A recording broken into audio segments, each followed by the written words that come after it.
Hey guys, I'm Thomas the Retro Nerd. As you can tell, I'm feeling a little bit under the weather right now. It's because it turns out that I came down with the case of Smash Fever. It's a disease that happens when you played Super Smash Brothers too much at one time.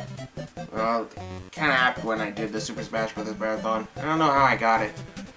But, turns out, I'm gonna have to slow down today. But, lucky for me, there is a catch.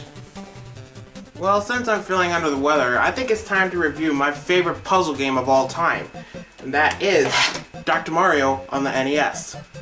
So with the success of Tetris, Nintendo has plans for another puzzle game.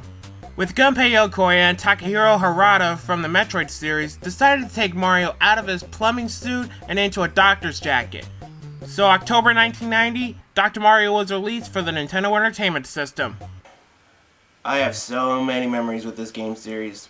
So you know what? Fuck it. I'm going to take this entire video and do a mega review. We're going to take a look at all the installments of the Dr. Mario series from home consoles and portable consoles. So to kick this off, let's start off with the NES version.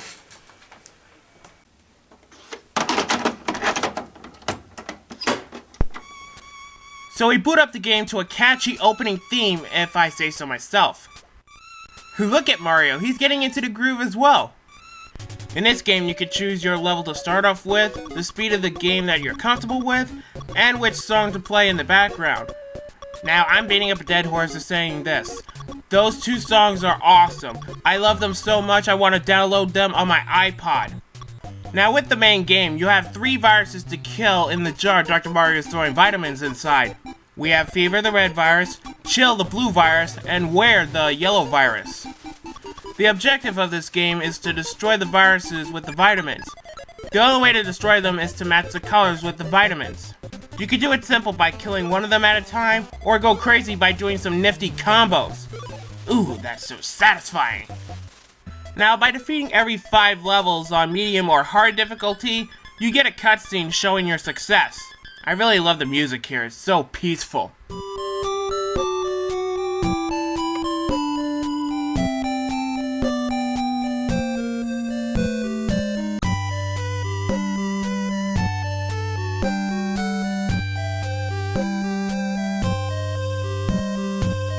Well, of course, it's a puzzle game, there is no end anyway. You can keep going on and on and on until you mess up and fill up the jar with vitamins, and then you get a game over.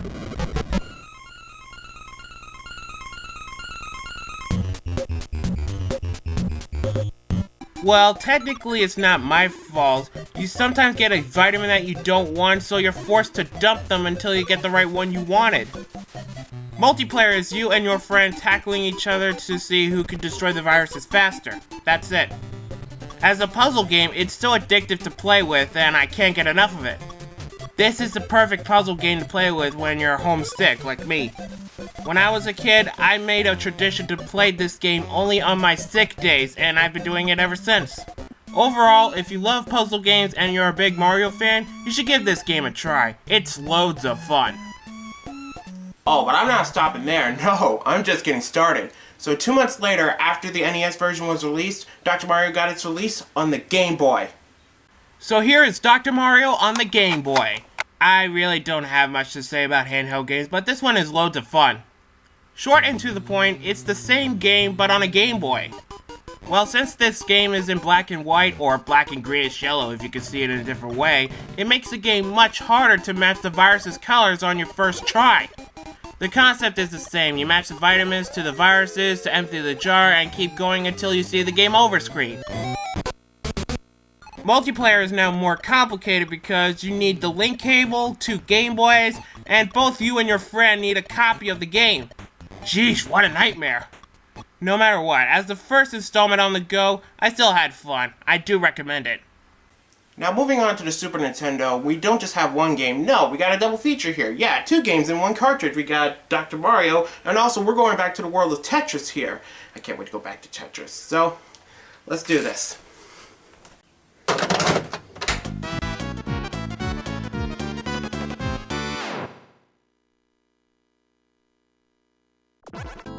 Before we get to Dr. Mario, let's take a look at Tetris and see if that made the transition good too. So the title music is pretty good, the graphics are nice, and the gameplay is just like the original. You drop blocks, fit them in the right row, delete a column, pay attention what piece comes next, and the fun it originally has. Plus, it even has the Tetris theme, and that is all kinds of awesome. Now for Dr. Mario, and to me, it's just the same game with same graphics, but with added color and 16-bit game instruments. It's the same thing, drop vitamins, match the colors, wipe out the viruses, rinse and repeat. Multiplayer is still here, and you could practice that by finding the computer. That's different. Nothing else to say, but these two games make an excellent transition to the Super Nintendo.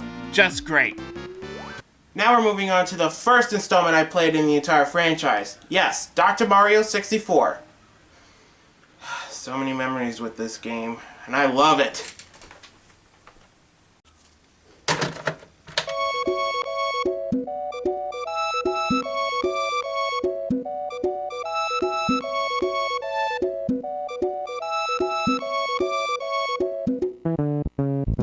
Awesome-tastic! I love the sound of this music. Great job. What can I say? I have a strong childhood with this game. You have so many options to choose from alone or with a friend. This is the only game I personally knew that has a story mode. Dr. Mario is being a success with the Mega Vitamins, and Dr. Science-Stein wants to steal them for our true main villain of the game. Science-Stein? What the fuck kind of a name is that? Mario quickly blames Wario because, well, he doesn't trust him, but he comes clean to telling Mario that he didn't do it. So Mario and Wario tried to stop the doctor, but they couldn't catch up to him, so he gave the vitamins to Rudy, the true main villain. So after defeating the most pointless villain, the game ends. Not much of a story, but I'm glad they tried anyway. Plus, the cutscenes are awesome. They kind of remind me of Paper Mario for some reason. I wonder why. This game has some new modes like Flash, where you destroy the glowing viruses to win this, and the 4-player knockout. This is so intense it becomes utter chaos. There is nothing else to say. It's the same Dr. Mario we all know and love, and I had to say that the graphics work for this game. The viruses are all animated very well, around 15 frames per second. All the other characters in this game are bland, pointless, and don't deserve to be in this game. I know, some of the characters are from the Wario Land series, but seriously, why are they in a Dr. Mario game? No matter how much I complain, this piece of childhood will always be good.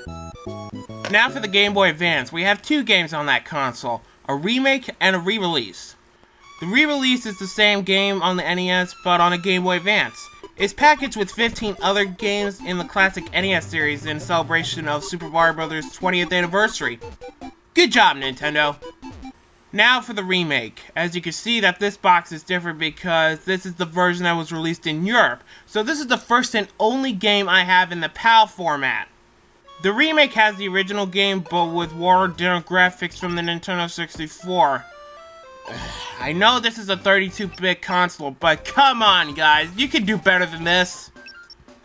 I didn't like this version at all, especially the music. Their version of Fever is not like the original one we all know and love.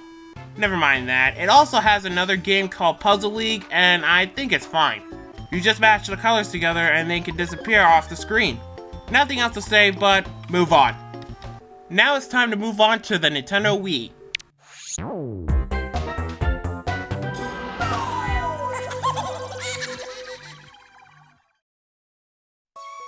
Dr. Mario Online RX was released in 2008 as a digital title from the Nintendo WiiWare. It's still the same Dr. Mario we all know and love with polygons instead of sprites, which is a good transition for this. It has everything you love in the series, along with a new game called Virus Buster. Now personally, I don't like this one because you have to point the Wiimote to the screen to manually drop the vitamins to the viruses. The other complaint I have is that it tires your arms for a while once you use it. Also, this is the first Dr. Mario title that has online mode. Can't show you because of the disconnection, but I do have to say, it's like local multiplayer, but those people won't give you a break! Now, I don't like playing online mode anyway, but I don't really care. No matter what, this is still a good installment to the franchise.